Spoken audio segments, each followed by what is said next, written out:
అకాల వర్షం అపార నష్టం మిగిల్చింది.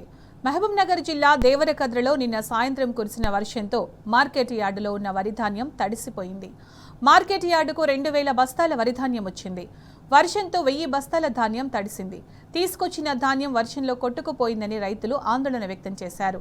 తమకు సరైన సమయంలో అధికారులు టర్పాలిన్ కవర్లు ఇవ్వలేదని రైతులు ఆరోపించారు. మార్కెట్లో ఉన్న షెడ్లు సరిపోవడం లేదని వివరించారు. పెద్ద షెడ్లు నిర్మిస్తే ఇబ్బందులు ఉండవని అంటున్నారు.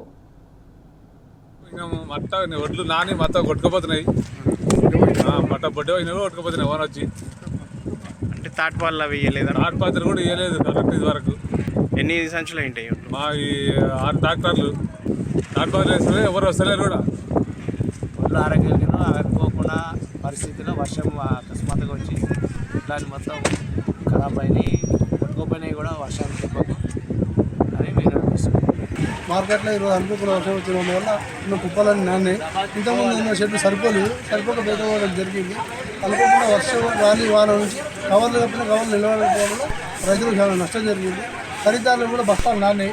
అవి మళ్ళీ ఇప్పుడు పంట చేసి నింపాలంటే పెద్ద ప్రాబ్లం, ఇబ్బందులు. ఇంకా కొన్ని పెద్ద షెడ్లు ఏర్పాటు చేస్తే రైతులు లాగా దక్షిణ లాగా ఏర్పాటు చేస్తే బాగుండేది.